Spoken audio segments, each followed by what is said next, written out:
We're at the bottom of Kelly Butte, and we're going to go visit Jennifer and her family who've been living up here for a while now, and we're trying to get them into an apartment.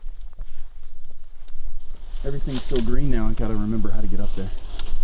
I think the most specific piece to doing outreach for Join is developing relationships with individuals, getting to know a person over time.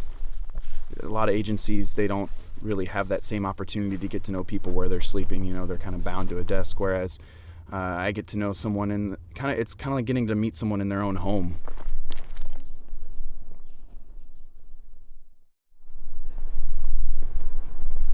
I'm Jennifer. It's Nikki. I'm Nikki.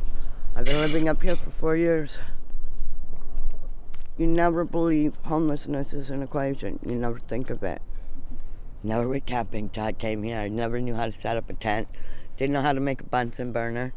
Didn't know how to survive out in the cold, and none of it. It's wood sticks holding it up all the way back. Wood with tarps. The more tarps you put, the warmer it gets, insulated. If you don't have candles or a flashlight or a lighter, you're done. The walls sweat, your clothes mold in a week. And then we have rats, road rats. After time out here, the depression sets in.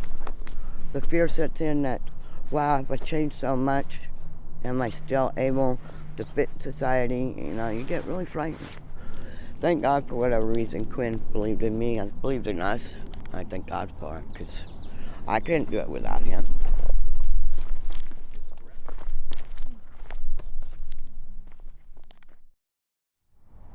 We're going to the apartment, my new home. Woo, thank you. Ha. What's happening now is that we're taking Jennifer to go look at her apartment for the first time and see if she likes it, see if this is a place she wants to live. Going indoors for most people is not an easy transition. Learning to live with neighbors, learning to just keep your key in your pocket. Now you have to pay bills, now you have to make sure your bathroom's clean.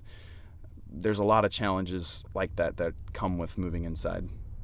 In the short term, when someone moves indoors, what Join does is provide furniture.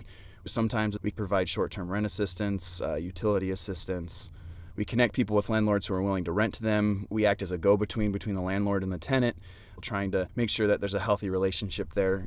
In the long term, how we help someone retain their apartment is we really try to build community and connect those folks who are housed. Typically, most of the households we still stay engaged with in one way or another for years. A lot of thanks. I'm nervous. I'm excited.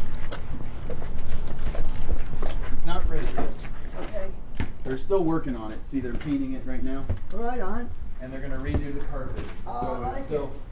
It's big. I don't care what bedroom I get.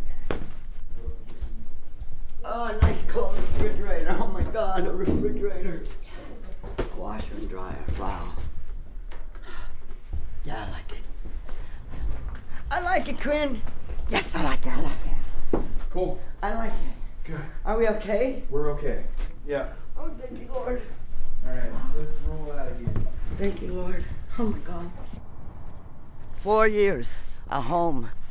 My God, there is life after homelessness. Yes, remarkable. Thank you. My hopes for Jennifer is that she's able to maintain her housing, that she's able to transition in a peaceful manner, that she's able to find some peace. She's struggled for a long time, and I think she deserves this.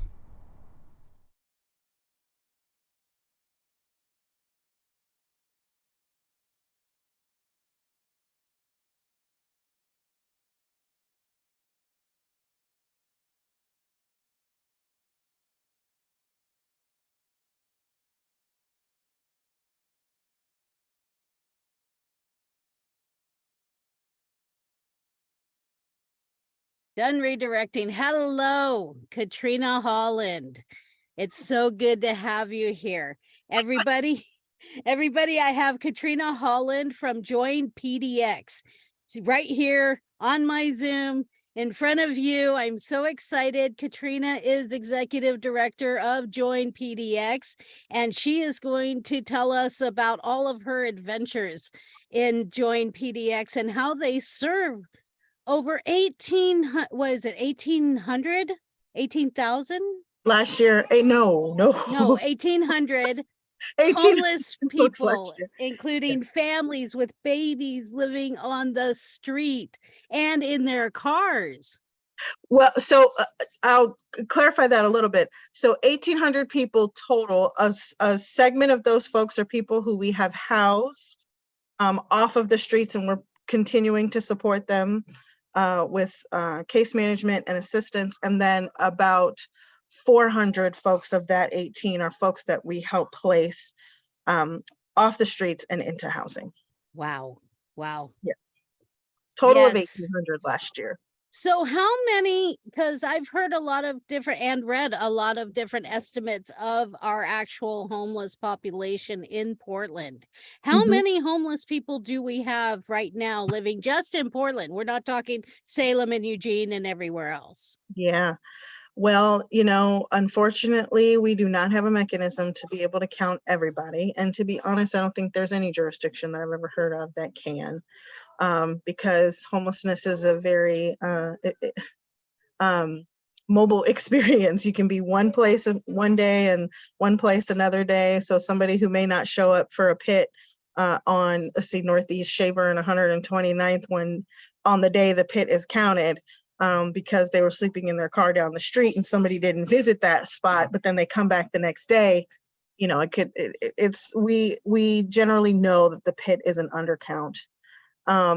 So the Portland State University did some amazing academic work and told us that the actual number of folks who are houseless and unstable is in the tens of thousands, unfortunately. In It's a lot higher Portland. than we think, yeah. Oh my goodness. Because I'm seeing estimates like when I first came back in 2013, there were estimates of 1,400 people at that time. And I went, no, there's way more than that, just driving through. And then over the past couple of years, I've seen 5,000, 6,000. So learning that it's even greater than that is just overwhelming. Yeah. Can you explain to us, one, after you explain to us what Join is and what you guys do, what is PIT? Oh, sure. So really quickly, I'll just give a disclaimer. We're doing some cooking in the background, so you may hear some clanking. And then my children are also on with their dad and their cousin playing Roblox. So you may hear some screams and other really exciting sounds, happy sounds. But anyway, they're right here in the next room. So Join is a homeless services agency that's been in existence since about 1992. And I think the best way to sum it up is we help folks on their journey back to housing stability. Get housed, stay housed. That's our North Star. And we know that the solution to homelessness is housing. Yeah, And so we obvious. really we're one of several agencies in the area that really focus on placing folks into housing and busting the barriers that they have in order to do that. So it could mean, maybe fixing up some credit issues or getting some support, some extra support because of an eviction history. If there are, issues related to getting moving costs, we'll support that. Just a myriad of different things. So that's sort of Join in a nutshell. Every program that we have is focused on get into housing and then stay in housing once you get there. We operate about 8 or 9 different programs. I say 8 or 9 because one's it's ramping down here in the next few months. Oh, wow. 8 or 9 different programs. And essentially we have sort of our placement focused programs, which is like street outreach, reach team, which is focused on reaching people in shelters, mobile permanent supportive housing. We're supporting folks who are may need a little bit longer term or more intensive support off of what's called the Coordinated Housing Access List.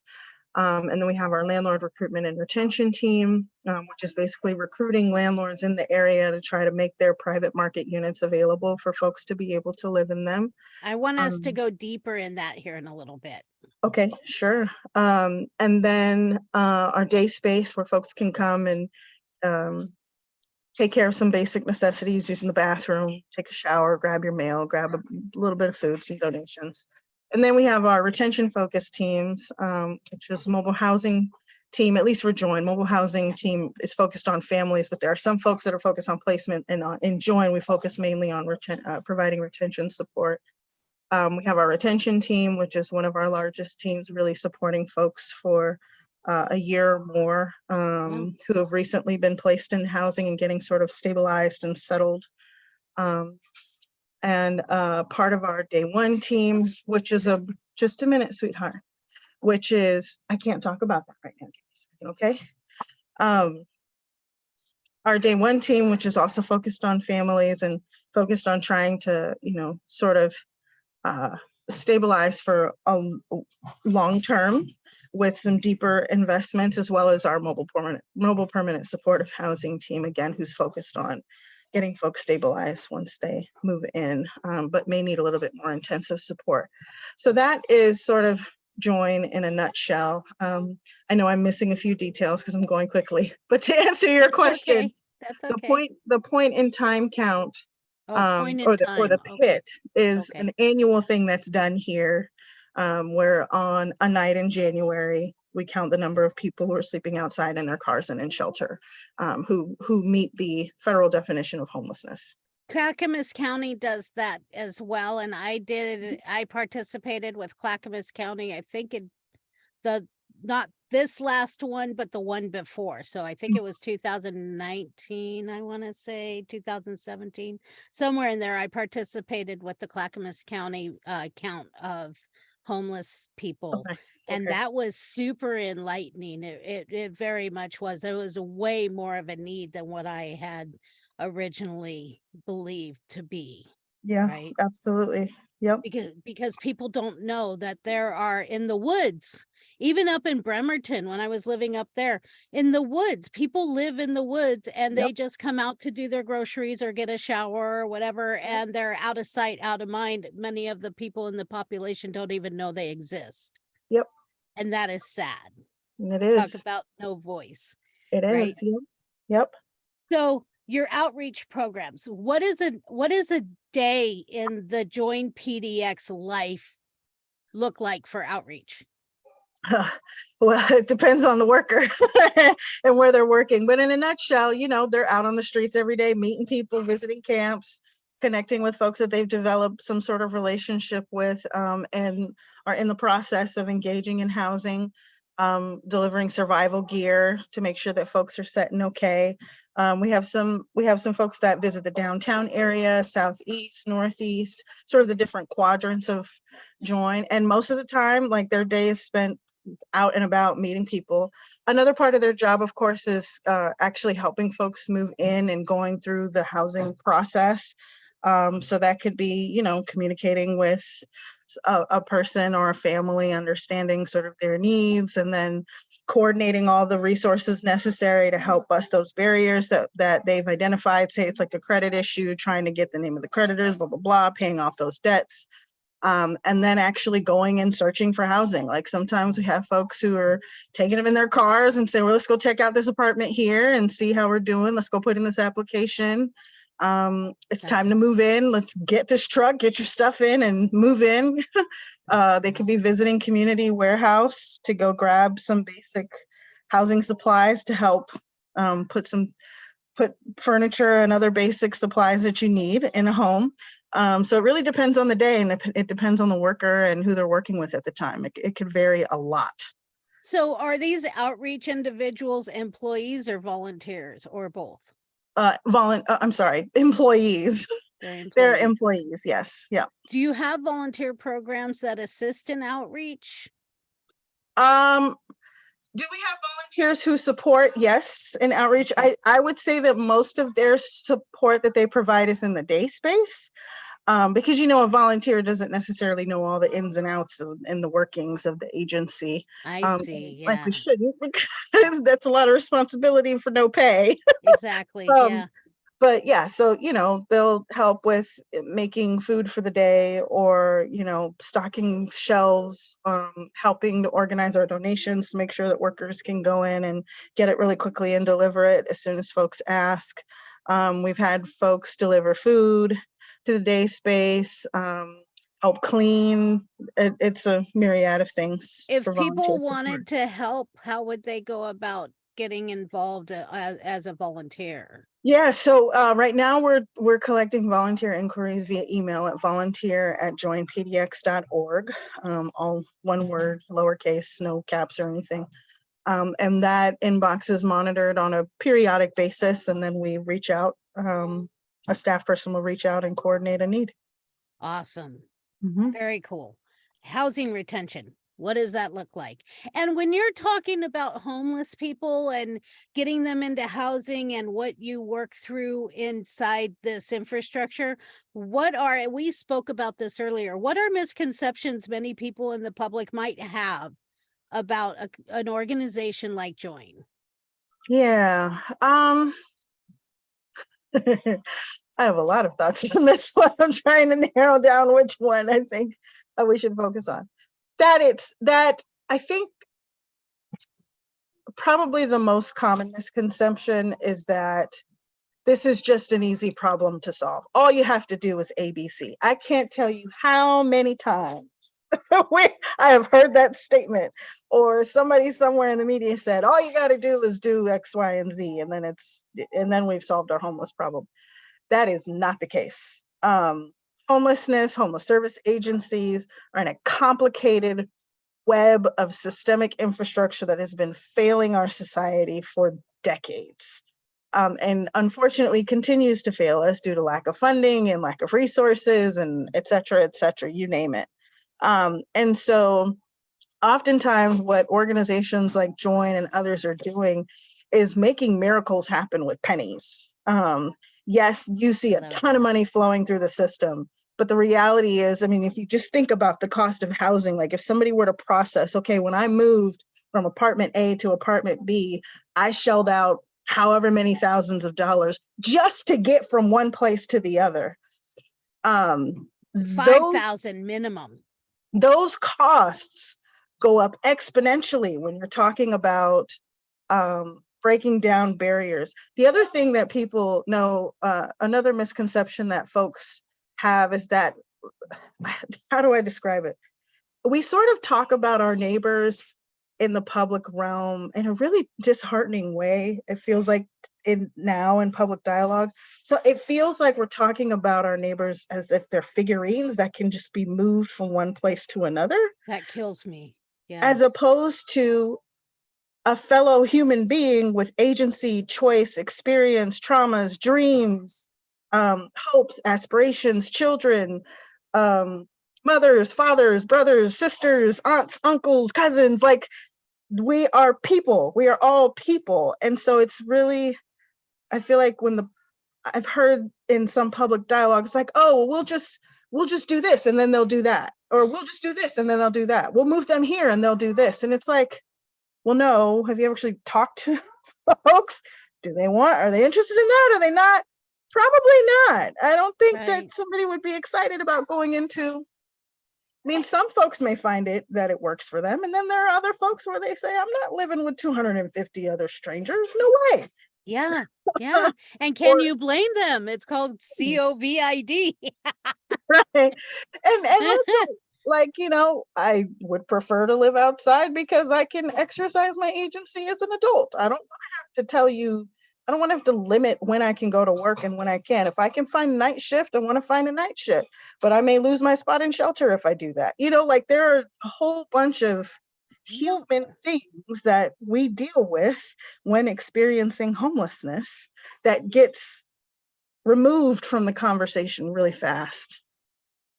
So when I'm going to pick one specific thing, because that I never understood, I'm going to stay outside to embrace my agency as an individual so I don't have to follow the rules. What they want to not understand is that if you have, in shelter, I get it, that's fine, you would lose your place. But if you have your own apartment, you can get whatever job you want. Mm-hmm. And go as you please. You don't have to check in with people when you leave. That place when you come out. Yeah. I I can bring never as many belongings as I want. I It's could my never understand that. own. In our family, we have a situation with someone in our family who is choosing to live that live in their own agency on the streets because they don't want to follow rules.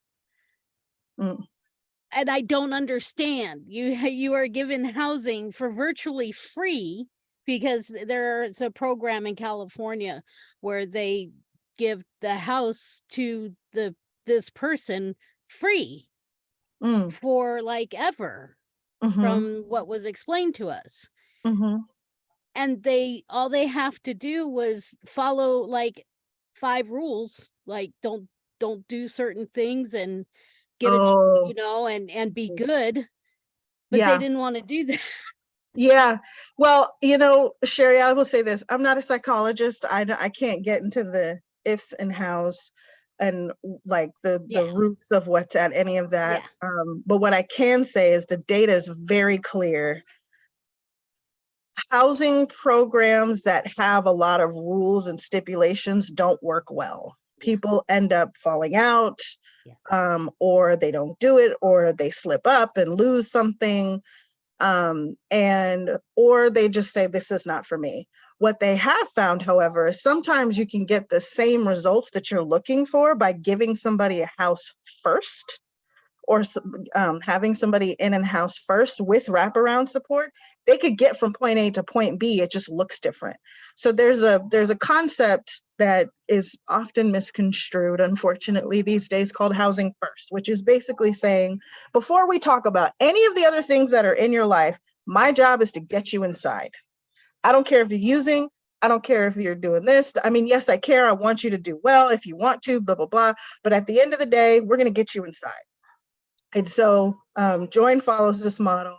We're going to get you inside. We're going to connect you with a caseworker. That caseworker is going to work with you to try to understand your needs and where you're going, what's a priority for you, through a trust-based, strengths-based relationship, that hands over power to them, because we are the best experts of solving our own issues. And we've seen that demonstrated time and time and time and time and time and time again. And so basically, oftentimes what we find is somebody getting stable with a job, getting stable with their family, getting their children back, getting back into relationship and back into community. If there are use issues or mental health issues, getting the physical, mental health, behavioral health support that you need to start your journey becomes 10 times, however many, umpteen times easier, because you're inside and you're Yes, stable. yes, And so I'm not a psychologist. I can't tell you the research or the psychology behind it, yeah, but the data is very clear on yeah, what's most successful for keeping foot. So, he may have had a ton of troubling, traumatic experiences yeah, that was just yeah, like, probably. this ain't gonna work for me. I'm not even gonna try. And I don't blame folks who No, no, are in not that. at all, How because many they times? didn't find the right door, right? Right. Mm-hmm.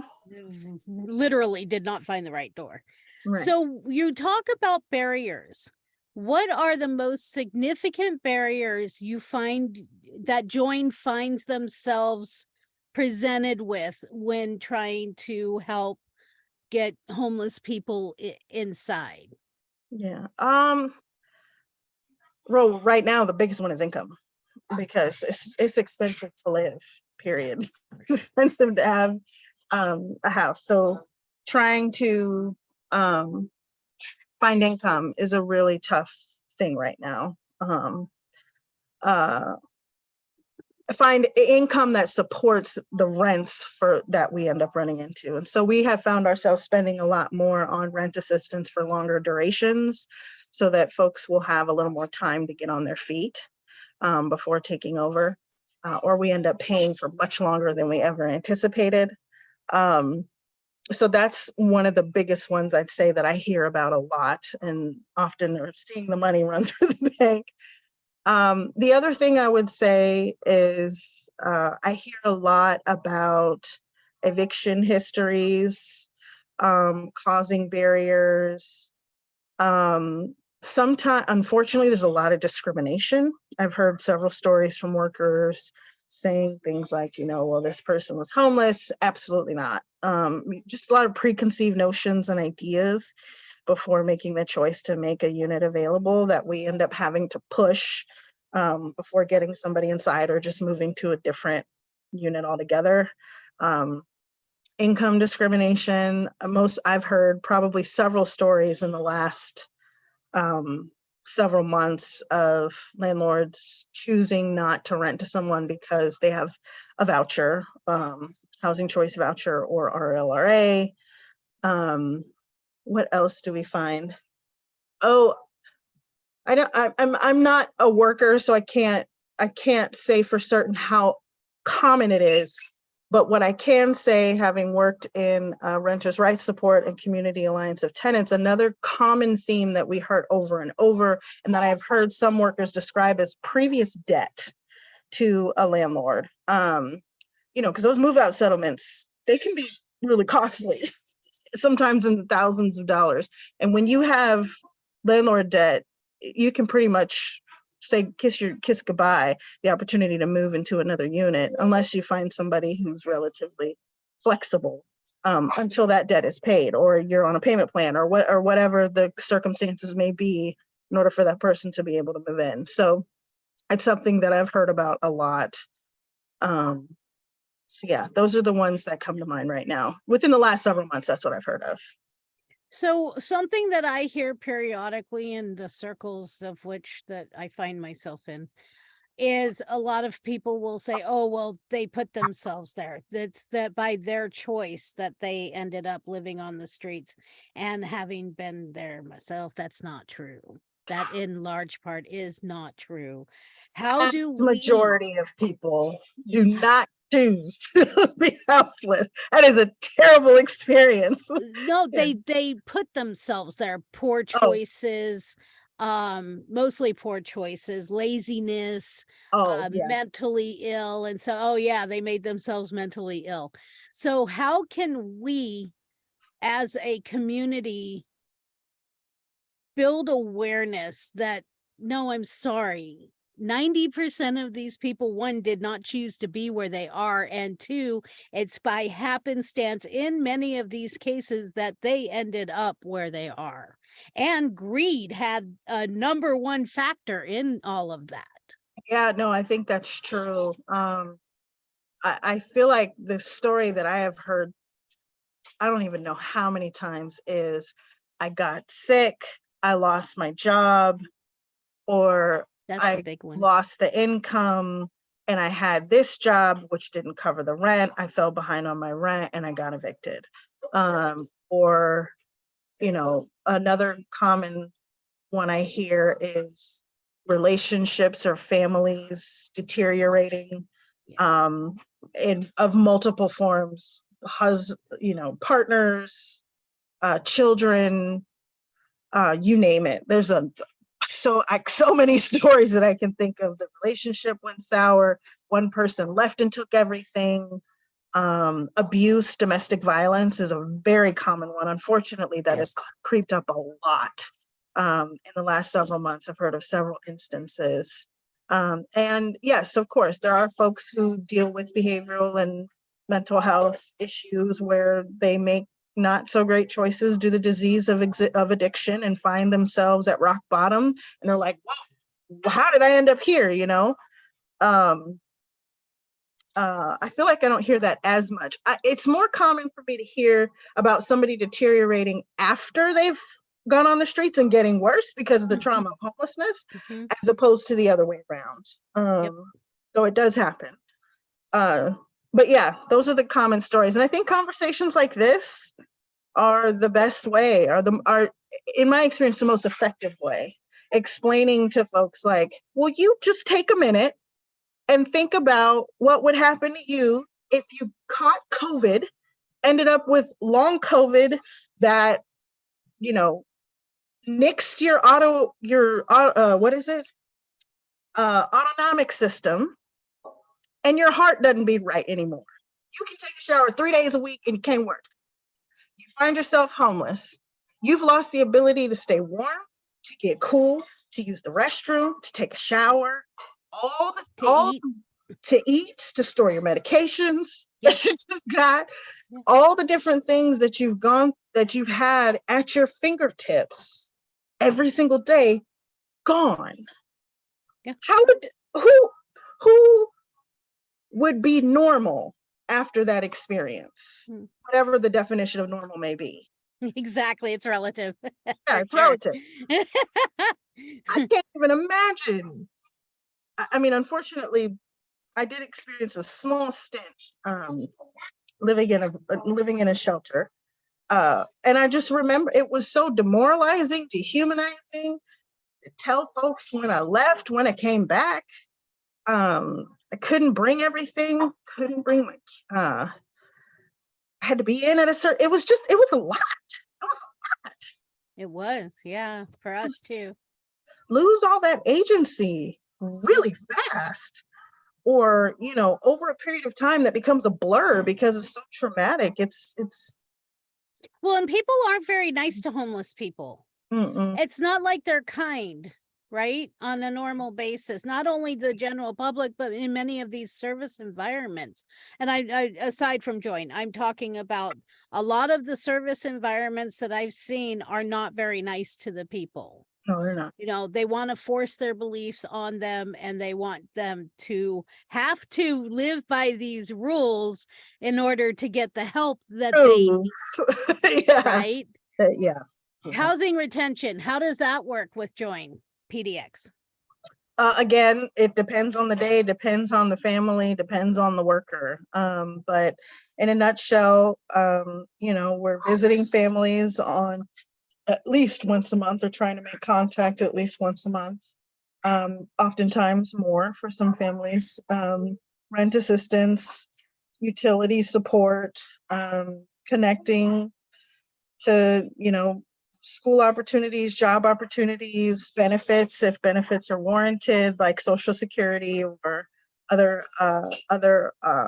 aspects. Sometimes retention workers are focusing on income, trying to develop means for income if there is no income history, trying to connect to different services that may be appropriate for that family or that household.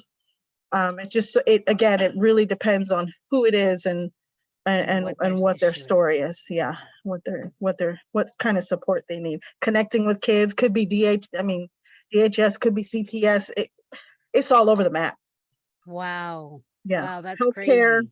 doctors, trying to get you connected to, to see your PCP or get a PCP if you don't have one, that kind of stuff. So how hard, I'm sure a lot of the people, want to work. They want to be able to support themselves and, or even have their own business. They want to be able to do these things. Are there significant barriers that we, the public, can help them overcome? Well, so honestly, I feel like I hear more about folks working than not working.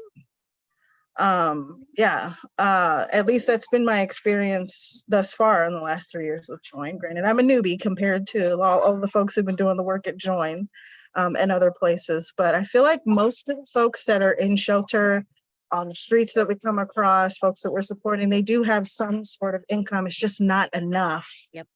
And therefore they're on the streets or they're couch surfing or whatever And that's systemic. That has been, when I left in 1996, 95, that was the position I left, because that's the position I was in. I had 3 jobs and I didn't make enough to pay rent. Yeah. But so I couldn't, I was living, couch surfing, living in a car, living on the streets, whatever. So Right. I left because a friend let me have a couch in his apartment. Yeah. That's, how do we, that was in 96. We're in 2022 and it's worse. Yeah, the difference between housing costs and average wages and minimum wage, the gap just keeps getting wider and wider and wider. How do we convince the people? I have a pathway here of the information I'm collecting and the research I'm doing and the interviews that I'm doing, I have a reason for doing all of this. Yeah. What are we telling people needs to be done to stop that gap? Yeah. I mean, because if that was happening for people in 1996 and today it's still happening only at a grander scale, Mhm. okay, dude, something's wrong here. Yeah. Yeah. I think I have lots of thoughts on this, but I would say at the end of the day, we have a disconnect in our system as a society between income and right to housing. For some reason, we believe that income does not guarantee housing, being a human does not guarantee housing, when in reality, housing is a human right. And I think that Housing's a human right. It is. it's a human right. And that is not foreign to America. That is not foreign to us as No. a society. Early, I was a community development major, housing and economic development at Portland State University. And I can't remember the name of the class, but I remember reading this book that explained the different types of housing that we experienced since like dating back to like the 1700s. It was not uncommon for somebody to get land, materials for building, some kind of money to start their life in America. It Right. was not uncommon for folks to get a home, to get help buying a home, a lot of help. It was not uncommon for places for us to have dwellings that folks lived in around the world, and especially in America. So I'm not sure when that disconnect happened, but I know we need to get back to that. We need to get back to the understanding that when people have housing, their basic needs like food, shelter, and other things that they need to obtain those needs, people do better, period. We as a society do better. We as a society do better. And so that fundamental understanding, and what I mean by do better is we eat better, we're better humans to ourselves, better humans to our family. I don't mean better in terms of contributing to the machine that is capitalism, but I'm saying like we do better as humans. As a community. We're better as a community. And so I think we need to find our way back to those roots and that understanding. And I feel like the changes, it would just be a snowball, right? Mhm. That just gets bigger, and but we'd see a very different society than what we see now. But then, of course, the argument that I've heard is that, well, yeah, housing is a human right, but what type of housing? You don't necessarily need a mansion. No, but we also can't stick people in European tenements that helped the facilitation of the bubonic plague, right? Like we also can't be just dumb and put people in whatever. Right. I look forward to the day that we come back to that understanding. I think when we do, the rest will follow. What the economic system needs to be to support that will come. Policies need to be will come. What the regulations need to be will come. What financial opportunities need to be available for folks to make money or to be entrepreneurs or to build businesses or whatever, that will come. I believe that once we make that decision, those shifts will automatically happen. But because we don't have that shared understanding as a society, we continue with this very sort of like jerky sort of response to housing. Oh no, we got thousands of people who are houseless. Let's throw all the money for housing. Oh no.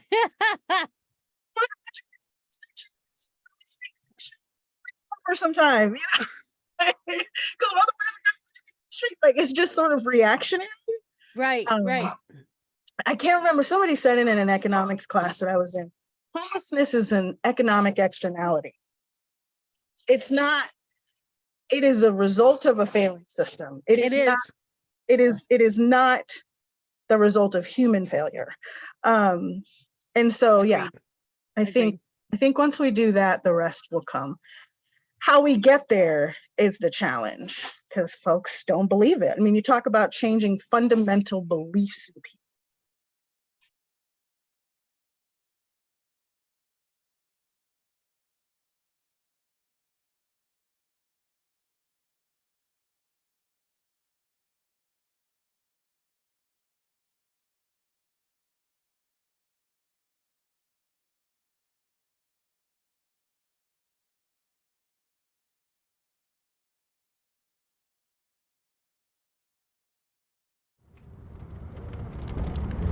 Yeah, you can learn a lot of things from what you hear and what you read, but it's a whole different experience when you're out here in the middle of it all and see someone curled up in a blanket or in a box. There's a guy there without blankets. Our goal at night really is just about connecting and building relationships. Very nice guy. You can tell the new people, a lot of them, they don't sleep. They just walk and walk and walk because they don't want to close their eyes outside. They're so afraid. So downtown, people are much more communal. Downtown, they're sleeping on sidewalks everywhere. Is there any way you guys can take my name down so that I can get with you guys? I'm sleeping right here right now with the... This is a good guy to stay with. Yes, I know. They're my best friends. I love them. Single women on the street are extremely vulnerable to attack and to a lot of other things.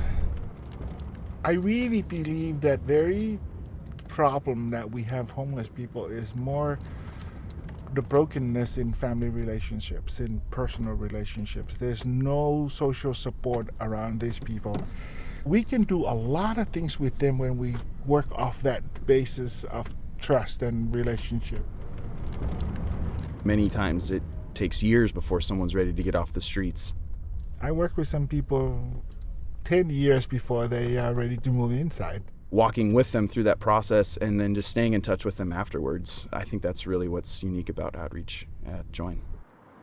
How you doing? Wolf has been out on the streets in Portland off and on for the last 8 to 10 years maybe. I'm on fire. I mean, my bottom half is like on fire all the time.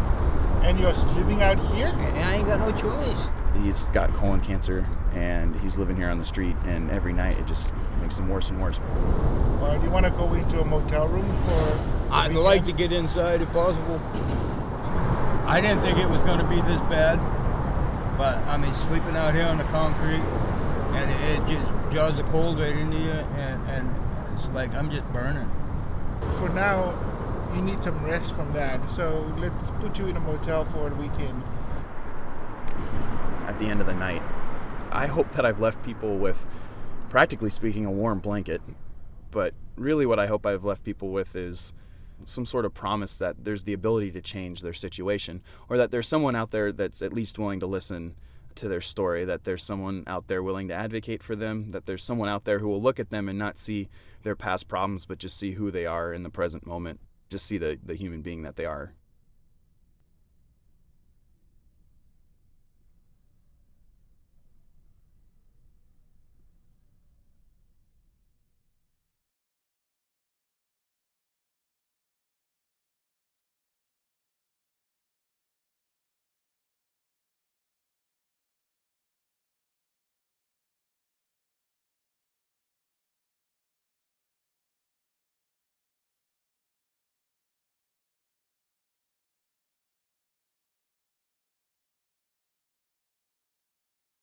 So on one plane, I was listening to OPB the other night, and they were talking about how curing our homeless situation, and they were talking about something that happened in Salem, but curing our homeless situation will not only help us as a community, but it will help in being productive. It will help in staving off healthcare expense.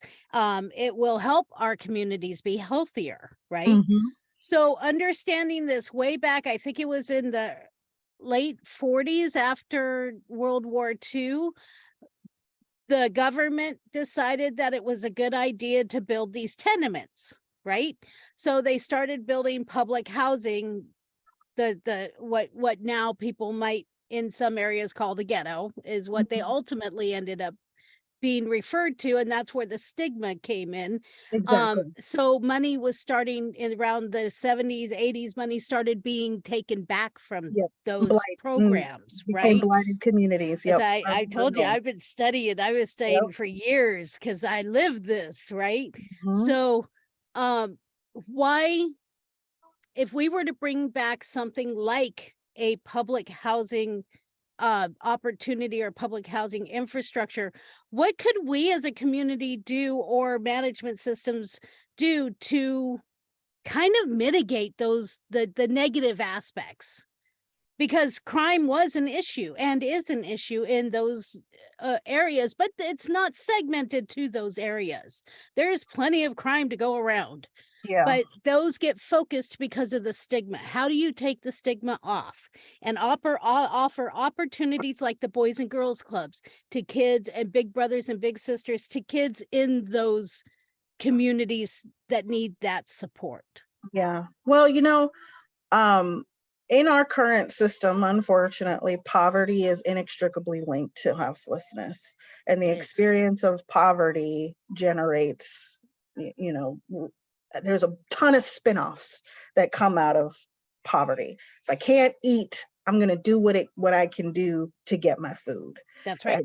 If I'm not safe, I'm going to do what I can to become safe. That's If right. I'm not, if I can't get somewhere, I'm going to try to do what I can to get somewhere. If I'm, all sort of the basics of our human needs not being met, creating this condition of poverty, I believe, are significant drivers of crime. Yes, there are people who are mentally ill, who make really poor choices, that choose to do things that make absolutely no sense and hurt other human beings and make really poor choices. But it feels like, and what I have seen, the vast majority, even folks in my family who've experienced incarceration or been in the justice system, most of the time it was when they were at the rock bottom of the bottom, experiencing poverty. Right. Yep. And so I think we also have to, just as much as we think about housing as a human right, food is a human right. Yes. Having some sort of income to pay for our basic needs is a human right. There's some studies, I can't remember where it was, I just read the article, in California, I think it was. And I know someone who ran a program where they provided universal basic income to folks, and said, and followed them for some time. Who was What did they started? do? Yeah, there's a community actually Right. who started another program, something like what you're talking about, to Mhm. prove that it works. Yes, exactly. Right. And so that, I think we need to, and again, that's also not uncommon. That is not foreign to America. No. We used to do that to some degree. So I think, getting back to those basics and helping to ameliorate or alleviate the experience and the harshness of poverty will help to reduce crime. Whose responsibility is it? That's the big question, right? A lot of folks, oh, it's the government. Well, it's not the government, it's us. Well, we'll figure all that out. Bottom line, we need to make that a priority in our society. And once we do, I believe that, we'll start to see some major changes across the board. What did they find with that universal income? Like, folks were paying off like debt. Yeah. And They were getting getting better all jobs and enrolling in educational opportunities and all kinds of stuff. Yep. I remember the study that you're talking about. Yep. I am going to thank you for your generous time. Thank you. You have some videos on the website I would like to incorporate into the show, if that's okay.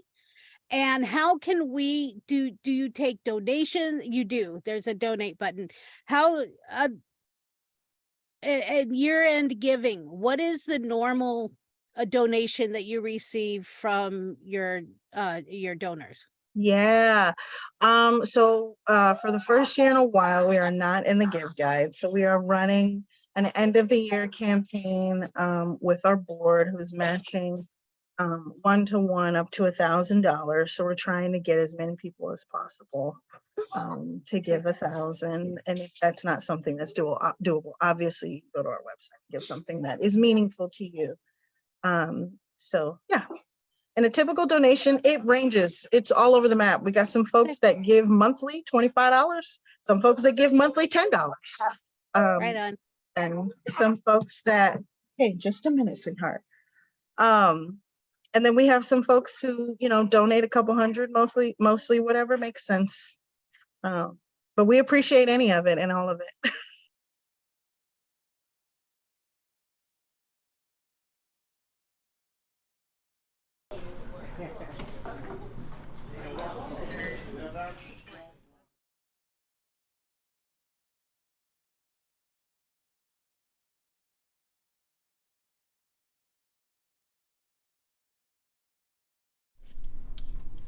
Okay, I gotta open the door. Hi! A typical day at Join is, and we open at 10. There's generally people lined up outside. People will come in, sign up for a shower, sign up for some barter work if they want to earn some more points towards the services that we offer here. Grab a cup of coffee, come check their mail, and then just generally kind of sit down, hang out, and talk with each other. Hi! We want people to feel like they're human beings. They're outside and they're in a position where society sees them as something completely different other than what they are, who they are, what they've done in their life. You are Fred, right? Yeah. I remember you haven't been in a while. No, I haven't. And I think that Join offers a place where people can feel like they are valued and that they have choices and they can take control of their lives, and the retention workers and outreach workers will help guide them, and no one's doing anything for anybody. It's literally just being there by their side to help them see their way through. Okay, any soap or shampoo, any of that? No, I got a lot. Basically, I'm here at Join because we're kind of out on the streets. So Join is trying to work with the VA to get us into a place. That way I don't have to be homeless with my 9-year-old. Right now, basically, it's finding food, finding a place to stay. That's the first thing we do when we get up every day. Then once we figure that out, I figure out things for him to do during the day just to keep him occupied, I don't want him to have to think about what I think about all day because he's 9 years old. He doesn't deserve that. A year from now, I'd like to be more stable in a house. I want to be back in school. I'm going to finish my associates in aviation, and I want him to be in school because we're rock bottom right now. We just need to go up. That's kind of where we're aiming, is towards the sky. Ma'am, I actually got keys to my apartment, but we moved in on Friday, and he said he would bring some. There's all kinds of folks here. There are gay couples, there are deaf couples, there are people that you'd think should have their briefcase and be headed for the office sometimes, What brings me here is my son was homeless, and he had schizophrenia, and he was missing, and we were looking for him, searching for him, and 2 or 3 years we lost track of him, But finally, Leo, who is a worker here, found him, and now he's on medication, and he lives in a little mother-in-law cottage behind our house now that we got, and life is much better. If it hadn't been for Join, because there were a number of organizations that just weren't out there under the bridges. They're not looking. They wait for the homeless to come to them, but Join goes out and looks, and that's how they found our son. You guys got any jeans I can have? 34s, buddy, and 36s? Look, can't guarantee it. Thank you, brother. Yeah. Thank you. My name's Joe Leachman. I sleep under the bridge at Columbia Street. There's about 4 or 5 people that stay out there. It's kind of dangerous, but it is what it is, We take newspapers and we put them in a bag to make our bedding. So we shred it up and we put it in a plastic bag so it gets puffy, and you sleep on that. And the train wakes us up quite a bit, but the transition of going from outside to inside is just that's like going from smoking to not smoking. You know what I mean? So here I am for a new start, and I'm just trying to pick up the pieces and put one foot in front of the other and do something different. It's 3 o'clock and Join is closed. If you're not helping clean up, time to leave. What do you want to do with these? When folks leave here at the end of the day, I just hope they feel better, that they had a good, positive experience here at the day center. And I like to think that most people do.